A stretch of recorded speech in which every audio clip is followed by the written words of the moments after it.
Qasoskorlar 5 Qiyomat kuni filmining rasmiy ikkinchi treyleri chiqdi. Bugun sizlar bilan treylerni to'liq tahlil qilib, Qasoskorlar 5 Qiyomat kuni haqida gaplashamiz. Keta qoling. Assalomu alaykum hammaga. Siz My Film News kanalidasiz. Bugungi videoda sizlar bilan Qasoskorlar 5 Qiyomat kuni filmining ikkinchi treylerini to'liq tahlil qilamiz va film haqida gaplashamiz. Videoni oxirigacha ko'ringlar, chunki video davomida qiziqarli faktlar va siz ko'rmagan treylerda kadrlar bor. Ularni men sizlarga ko'rsatib o'taman. Qani unda boshladik. Videoni boshlashdan oldin qo'llab-quvvatlash uchun donat qilishinglarni so'rab qolardim. Donat uchun pastda link bor, kirib bemalol donat qilib savollarni yozib, video buyurtma qilsanglar ham bo'ladi. Shunday ekan, donat qilinglar, silka bo'lsa pastda, ya'ni opisaniyada. Videoni esa boshladik.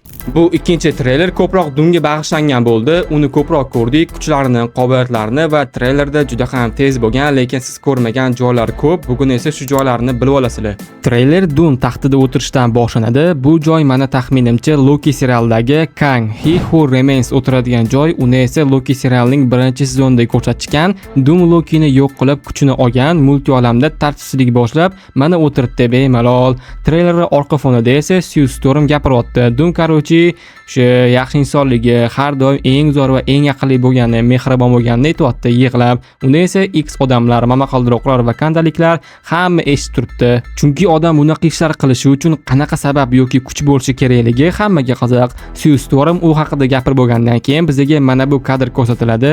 Doom xotini va bolasining rasmiga qarayapti. Filmda Doom ularni yo'qotadi va shundan keyin ishlarni boshlaydi.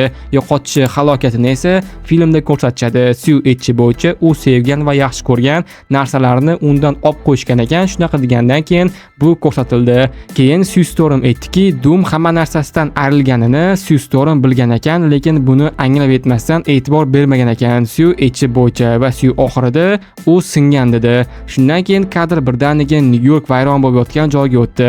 Bu olam qaysiligi noma'lum, lekin meni fikrimcha bu Tobining olami. Hozirgi tarqalgan aniq ma'lumotlarga ko'ra, Tobey Maguire ijrosidagi o'limchak odamning 96283 olami va mutantlarning 15000 to'qnashishi kerak bo'ladi. Inkruzin sababli shu uchun u olamni X odamlar olami bilan to'qnashishdan oldin mutantlar o'rimchak odamning olamini portlatishmoqchi bo'ladi. Oldin ham bu ishni qilishgan va olamlari qolgan. Lekin 96283 olamda himoyachi bor. Bu ham bo'lsa o'rimchak odam Tobey Maguire ijrosidagi. Shunday ekan bizani dahshatli jang kutib turibdi. Eng yomoni esa filmda Tobey bir o'zi X odamlar bilan jang qilib o'ladi va olamini ham yo'qotadi. Shunday ekan, film boshidan bizani dahshatli voqealar kutib turibdi, lekin treylerdagi bu olam boshqa bo'lishi ham mumkin.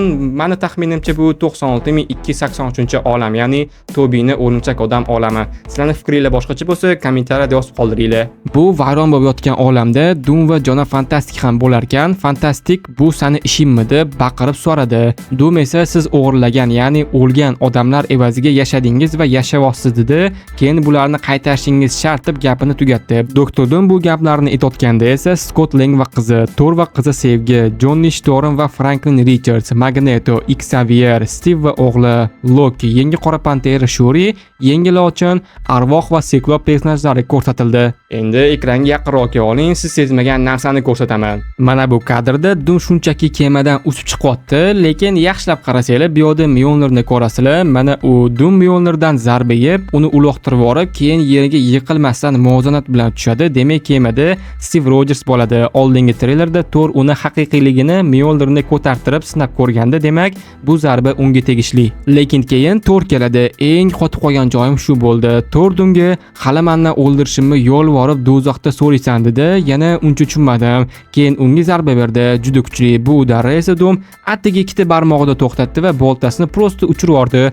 Kuch ishlatmasdan. Keyin o'zini yashil energiyasi bilan Thorga zarba beradi. Demak, Doom rostdan ham juda ko'p personajlarni filmda o'ldiradi. Qasoskorlar, X odamlar, momaqaldiroqlar hamma yig'ilgandan keyin Doom sentinellarni tiriltiradi jang uchun. Sentinellar mutantlarni o'lab yo'q qiladigan robotlar. Ularni oldindan ko'rganmiz, lekin boshqacharoq ko'rinishda edi.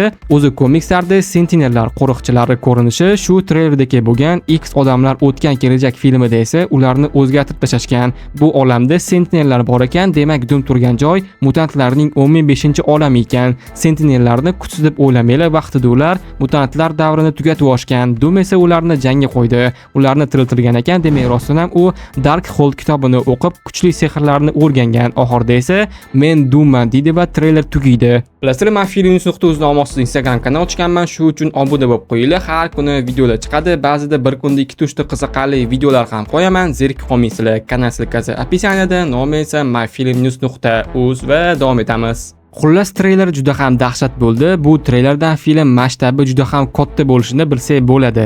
Keyin Doom bitta o'zi emas, jamoasi bilan bo'ladi. Yaqinda Marvel filmida chiqadigan personajlarning 4 ta kostyumini ko'rsatdi. Ular hammasi Doomnikiga o'xshaydi. Kostyumlardan bularning hammasi jodugarligini bilib olsak bo'ladi. Masalan, 3 ta ko'zli qora kiyimlisi bu Doctor Strange, komikslarda Strange Doom tomonidan bo'lgan va uni yordamchisi bo'lgan. Keyin Strange har doim to'g'ri bo'lish kerak bo'lgan ishni qiladi. Yo'q qilish kerakmi? Yo'q qilish kerak, qoldirish kerakmi? Qoldiradi.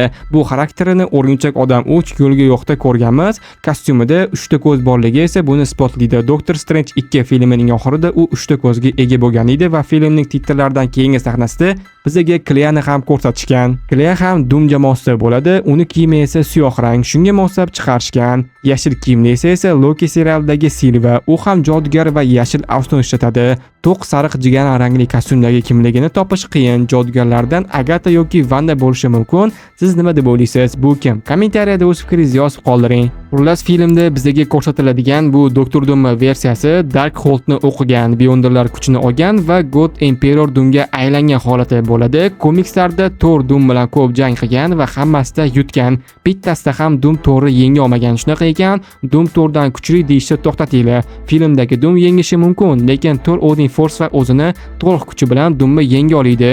Komiks o'qiganlar bo'lsa bilishadi, to'g'ri bitta gapi bor. Dushmanlarim hammasi juda ham kuchli, lekin men har doim oldinga borib ularni yengaman degan komikslarda. O'zi rostdan ham qarasak, u kurashgan Hela, Surtur, Maliki, Thanos, Gor undan kuchli bo'lgan, lekin baribir Thor tirik ularni yengan va meni fikrimcha Thor yana yengadi, bu filmda bo'lmasa boshqasida.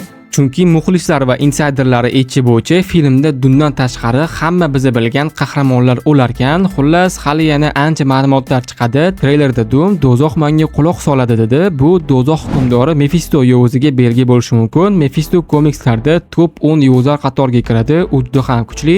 Agar uni kinolarga qo'shsa, uni faqat arvoh poygachi yenga oladi. Arvoh poygachi esa Marvelga yana qaytdi. Uni yangi filmda Ryan Gosling ijro etadi. Balki film oxirida Mephistoni ko'rsatishar. Bilasizlar, men filmnews.uz nomasiz Instagram kanal ochganman, shu uchun obuna bo'lib qo'yinglar. Har kuni qiziqarli videolar chiqadi. Ba'zida bir kunda 2-3 ta qiziqarli reelslar ham qo'yaman. Zerikib qolmaysizlar. Kanal silkasi описаниеda, nomi esa myfilmnews.uz. Davom etamiz.